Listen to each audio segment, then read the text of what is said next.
Hi, I'm Jessica Marshall with Marshall Accounting Services, and I'm going to give a short presentation on small business best tax practices. I've been practicing as a CPA for 19 years, and I own my own company, Marshall Accounting Services, LLC. I also own another company, the Green Mission, a waste diversion firm. We specialize in producing IRS-compliant appraisals.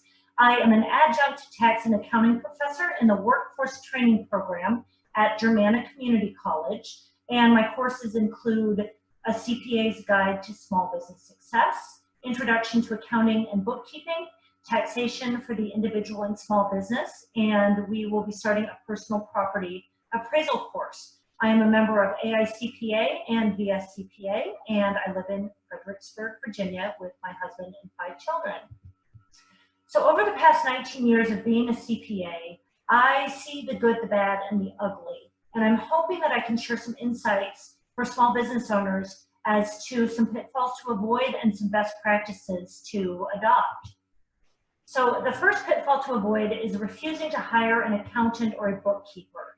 This means that there is no oversight of the books from an accounting professional. So there is no real-time updates as to how things are going. How are the revenues? How are the expenses? Do we need to record acquisition of an asset? You really need a good bookkeeper. A lot of CPAs do not do bookkeeping work. I typically, for example, don't do bookkeeping in my tax practice, but I work very closely with some amazing bookkeepers. Chart of accounts, you want to make sure that within your accounting software, you have adequate categorization of your transactions. So for some clients, the categories are way too broad. They will have operating expenses and lump everything in there, everything under the sun that has to do with operating. And others will have things broken out in such a tedious manner that they will have expenses for paper clips, expenses for toilet paper. It doesn't need to be that broad or that narrow. So having a bookkeeper who has a lot of experience, especially within your industry, is great because those chart of accounts, of course, feed into the financial statements, and you need to have an accurate representation of how your company is doing at the end of each month.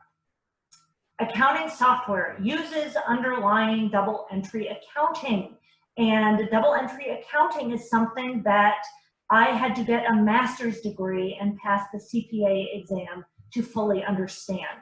So what is very aggravating to CPAs and bookkeepers are the ease with which errors can be made in accounting software that is made to look user-friendly.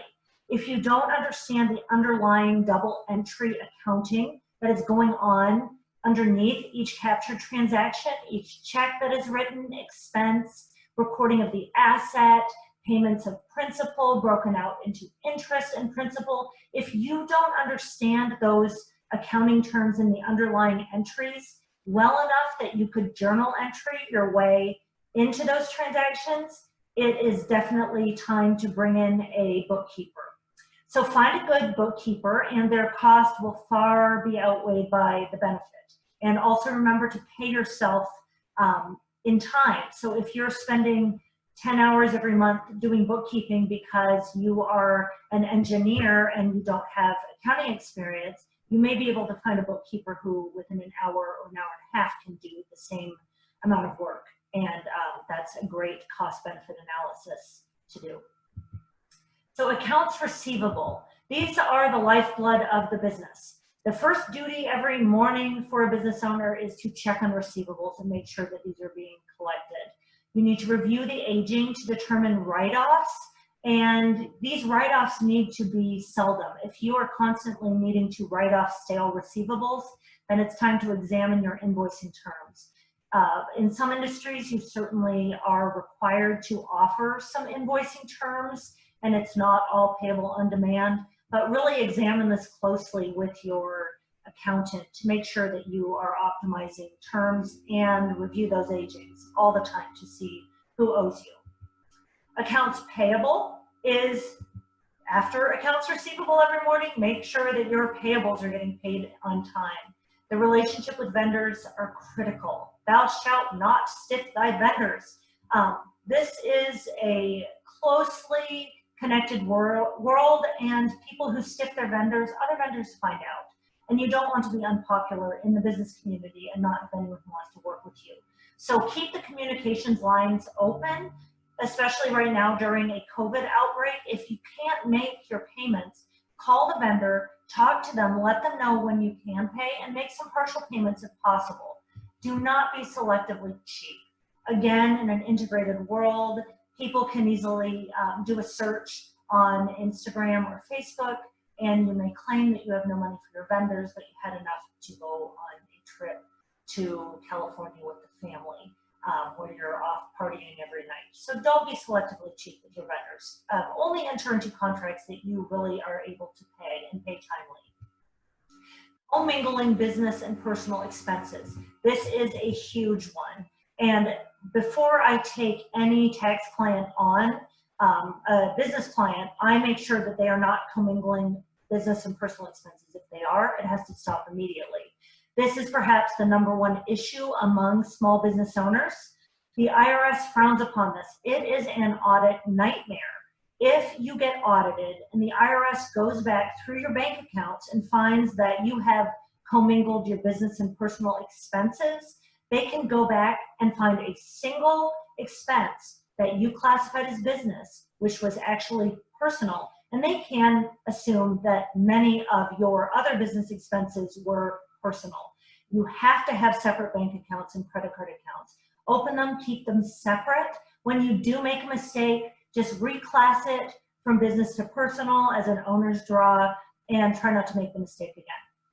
So if you need business funds for personal use, and we touch on this a little later, write a check to yourself, transfer the money out of the business account to your personal account, and then make the payments for personal expenses from your personal account. So doing that extra step of transferring the money to your own personal account and then paying from the personal account keeps everything clean for the IRS. Writing paper checks. It's time to reduce or eliminate paper checks completely. Writing them and mailing them is inefficient and expensive. Send electronic payments whenever possible, or send electronic checks from your bank's website. If your bank does not offer a bill pay feature, it is time to switch banks. Every good bank now has a bill pay feature, and it should be easy and reliable. Invoicing functions. So have a good invoicing system. Program your accounting software to produce your invoices quickly and efficiently. So you can program the accounting software to include different products and services so they can be pulled up quickly. Review each invoice at least twice before sending. This is a cardinal rule because uncovering and fixing invoicing errors is time consuming and embarrassing. So imagine if a client owes you $3,000 and you fire off an invoice for $300. They pay the $300 and didn't catch the error, and then you are forced to go back and let them know that you forgot to punch a 0. It's embarrassing. Separation of duties. So this is how to avoid being fleeced. In my 19 years, every theft that I have uncovered, both as an internal auditor and for small business clients, typically it happens from family members and friends, which I get to that later. But ensure there's separation of duties or ensure there's adequate oversight. This is how most business theft occurs. When you have the same person who can give money out and collect money, that's troublesome. So watch for, if you don't have a large enough staff to have separation of duties, have oversight where you're watching all of the money coming in and it's accounted for, and money coming out, and watch for fictitious vendors.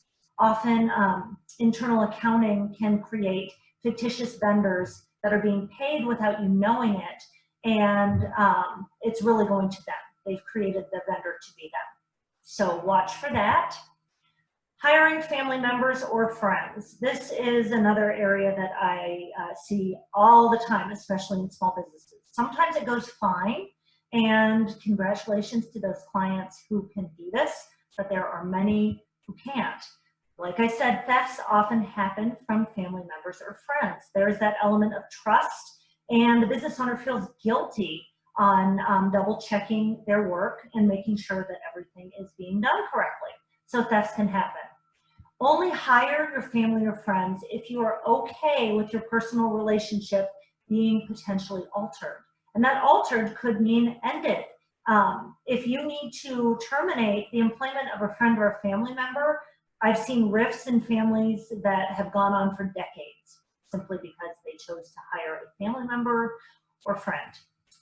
Also, do not create fictitious employees to avoid gift tax. This has never happened from any of my clients, but I do hear about small businesses putting people on payroll who are not really performing any work function, and they pay them lots of money to avoid needing to pay them gift tax because they're not a family member, or it goes beyond the gift tax limitations. Pass-through entities and taking cash out of a business. Understanding what a pass-through entity is absolutely critical if you are a pass-through entity. So a pass-through entity is anyone who reports their business income on their individual 1040. So this is an LLC, this is a partnership, this is an S Corp. It flows through to your 1040 Schedule C or Schedule E. Some clients don't understand that as a pass-through entity, you are taxed on every single dollar that you bring into the company. So whether you take it out of the business account or leave it in the account, you are taxed on it come 1040 time. So some clients run up huge credit card balances for the business when they have cash still sitting in checking accounts, thinking that by leaving it in those checking accounts, they're not taxed on it. That is not true. Absolutely pay off the higher interest credit cards with any cash you still have lying around in your business checking account. This is not true for C Corps. Those are different. They file an 1120, and when you are a C Corp, you are a separate entity. And that goes beyond the scope of this presentation, but feel free to email me if you have any questions on C Corps. Once monthly payroll and other expenses and obligations are paid, remove the funds as needed and then mark them in your accounting software as an owner's or shareholder's draw. Payroll and sales tax, outsource. Many CPAs, myself included, we will not touch payroll or sales tax remission for clients. This is because these are two areas that can pierce the corporate veil. And what that means is that there are protections when you become an LLC, a C Corp, or an S Corp. And one of that is protection of your personal assets. But if you are keeping sales tax that never belong to you in the first place, if you are keeping payroll taxes that never belong to you in the first place and not remitting them to the proper taxing authority, you can pierce the corporate veil and they can go after your personal assets to get those funds that are due. So don't mess around with those. There are fantastic payroll providers who ensure payroll is run accurately. They also can file the quarterly and annual payroll tax returns, the W-2s, the 1099s by January 31st. If you need names for payroll and sales tax, email me and I will give you my absolute favorite payroll provider. And the Nexus sales tax rules are highly complicated, especially in an age of digital sales where you are hitting potentially many different sales tax points. You need to understand Nexus law. And there are great software companies that can take care of this for you. It's well worth investing in sales tax and payroll tax processing. Accept online payments. This is so important because some business owners are frustrated by merchant service fees and they say, okay, that 2 or 3%, I don't want to pay that. I'm only going to accept checks or only ACH. So weigh the cost benefit of accepting credit cards versus requiring the ACH or check payments. What I see in practice is that receivables turn over much more rapidly when you allow credit card payments because your clients may not always have cash on hand to make a check payment. So consider merchant services. They are competitive because there are many different merchant service providers. So find the right one for you and shop around and make sure that they work well and are responsive. And again, reach out to me if you need help finding the right merchant service provider.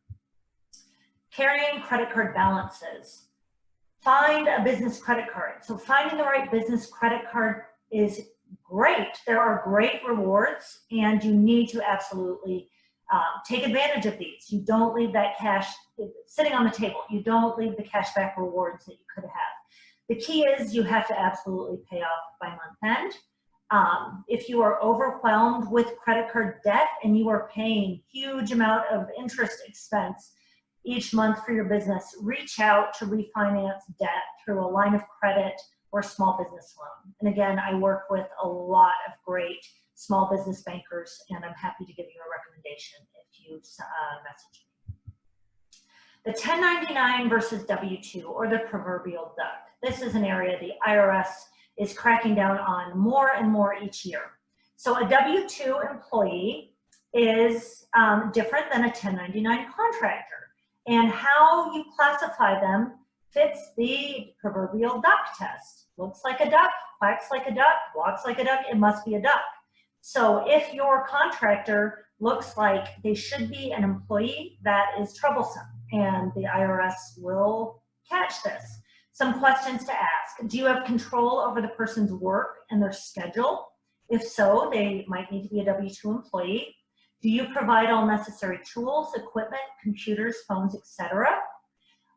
Then they might be more of an employee than a contractor.